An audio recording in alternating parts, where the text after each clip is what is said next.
It happened on a night just like this.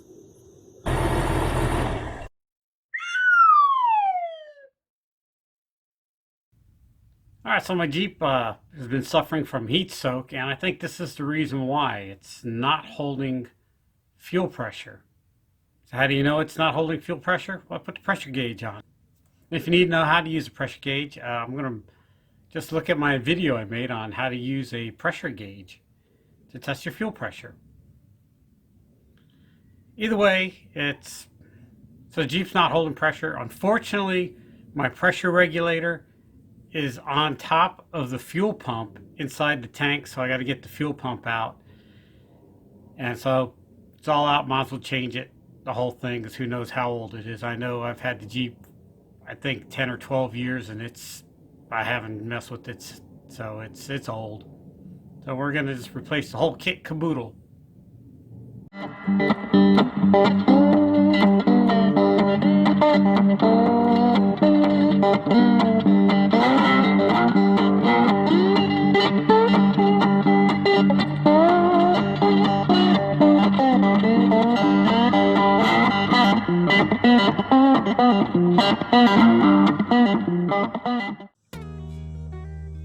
Alright, so if you have a 96 and down, you can access the fuel pump from right here. I've got some other issues going on, so I'm just going to drop the tank by taking out that nut and that nut, and then undoing all the lines and stuff. I want to inspect and make sure above my tank is in good shape, and also I want to make sure before I even get started that I have the right pump, make sure the connection fits. And to do this, you need two hands. Basically, you pull this red tab down and then you can squeeze and pull, but it's going to require two hands. I had a hard time getting this red clip out. I couldn't grab it with pliers, so I just tapped it through with a screwdriver from this end, beating it on my fake hammer like that, and I got it out. Holy crap. You can cut this if you have to, and I guess it's just a safety lock. I don't know what it does, but I'm deeming it unnecessary. And pull, but I'm not going to pull on the wires. I'm going to always use two hands when you're doing a connector.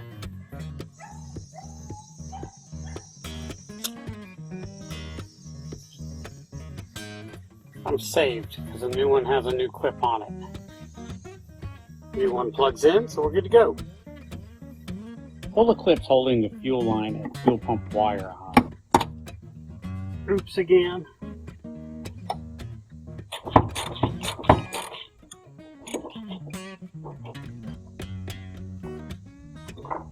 Alright, so I got the jack with a block of wood hold the tank up. You only have to take enough tension off the nut. You don't have to take it all the way off. You just have to take enough tension off. I'll show you.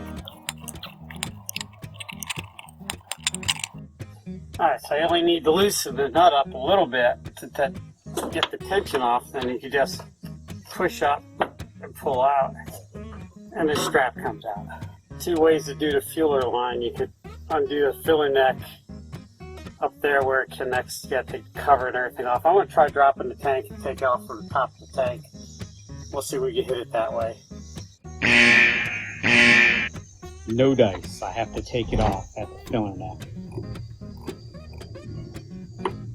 Helps to have one of these hose hooks.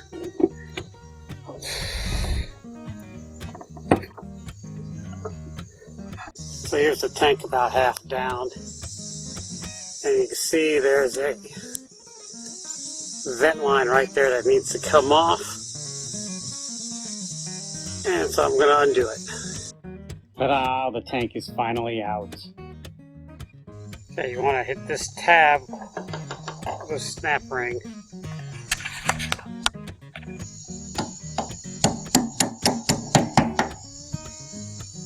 I've already loosened it, That's how it comes off. So while I have the tank out, take a little denatured alcohol or acetone or whatever solvent you want. I'm just going to clean this up and hit it with a little bit of underbody coating or paint or whatever you want. Just because, you know, I got a little bit of rust starting right there, and it's just a good idea while the tank's out to just get all this stuff that I haven't been able to get to.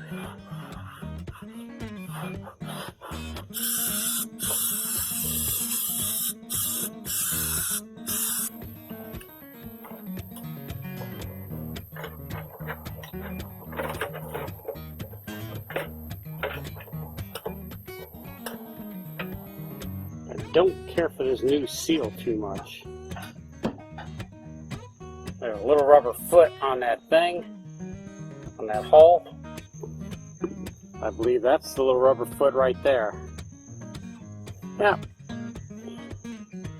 It just slides out. So you want to get that out. Let's compare it to the other one. Looks about like the same diameter. This one looks a little bigger, but it might be wallered out more. Alright, so now let's pop this bitch in there.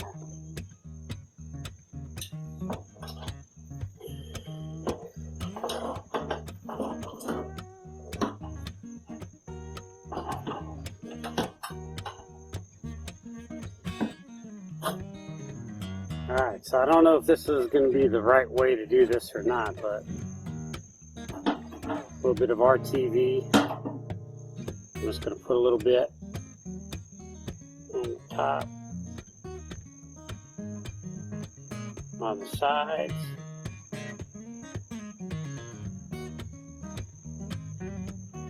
Just a little teeny dot, just to hold this bitch in place.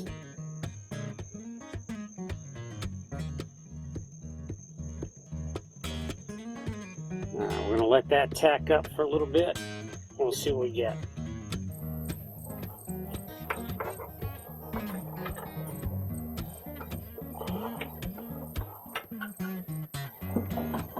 Keep quit being a bitch.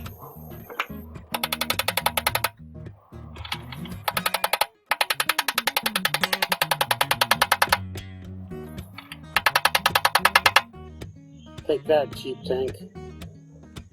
These clamps are rusty, so I'm going to put new clamps on. And all we got to do now is slide the bad boy in and redo everything we undone. Don't forget to put the vent lines back on. A little bit of silicone paste that makes it go on easier.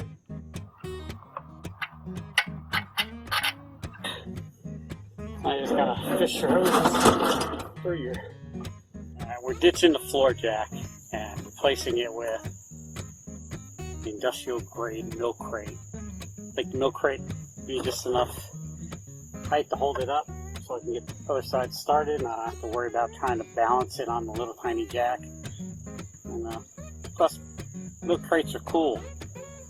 They're perfect. That's the perfect height. Now I just gotta push that up, hook up my lines.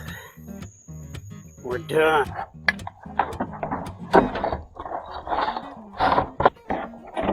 Don't know if you can see it, but I got the hoses started there. They're loose, not tightened down. I have them here, so I'm gonna try to get the hoses in place. Wrestle the tank strap bolts back in. Just wrestle it till it looks like that. Whoa, what a job. 2 hands and a jack. Now we got the straps in. Tank in place. Got to kind of center it up a little bit, eyeball it from your frame here. And on the other side, it's easy. It's kind of over as far as it can go. My little burn mark from the heat shield kind of matches. So now comes the daunting task of tightening those things down.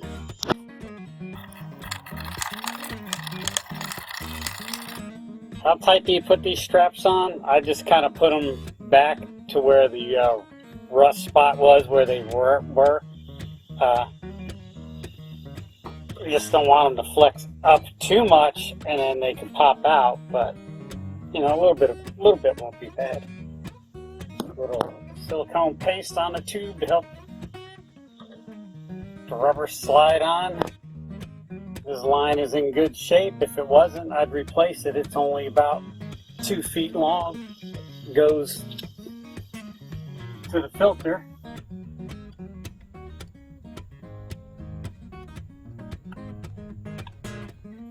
Put the filler neck guard back on. Put some gas in it.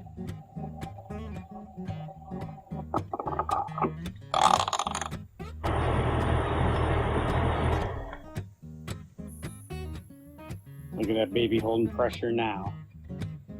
So far, this US Motorwork brand professional series pump fit. I had to tweak it. Let me show you. I had to bend it this way a little bit. This tube bends really easy. Well, not this one, but the one on the Motorworks one. Bent fairly easy, so I could get it to sit in the tank. It was sitting kind of crooked like that, so it took a little work to get it to go in there like that. That probably happened shipping, maybe manufacturing. It wasn't too bad. Altogether, the whole job took me about 4 hours. So if you're suffering from heat stroke like I have been battling for the past 3 years, go to O'Reilly's or AutoZone, get a fuel pressure gauge if you don't have one. You should have one if you're going to work on your car. They're pretty handy. And do a pressure test. You know, when your Jeep's running, you should have about 40, 45 pounds. I always heard it was 40, but I've been pretty close to 50. But the most important part is when you shut your Jeep off, how long does that pressure stay there? You know, mine dropped like a rock. Now I've had the Jeep off for about 40 minutes and it's still showing 40 pounds. So it's doing good. I'm hoping that's the problem. I've tried everything else but that. If it doesn't solve the heat soak, I'm just going to have a winter vehicle. Don't go any way around it. Or I can just drive with a big bucket of ice on it. That might be the way to go. Underhood air conditioning, is that a thing? That could help probably. Alright, if you like what you see, hit the thumbs up button. Don't like what you see, hit the thumbs down. Leave a comment down below on anything you've seen I did wrong or should do better or did great. Because, you know, the whole thing's great. I'm great. Got some time to kill. Check out my podcast, 10 Minute Off-Road Podcast. There'll be a card for it here, affiliate link. I stole that from the same podcast. I stole you, my favorite viewer. And I know he's not watching this channel because he's big time on small potatoes. But send me a cease and desist letter if you want to. I'll just throw it in the pile with the rest of them. Check out this video. This one's my favorite, or it might be over here.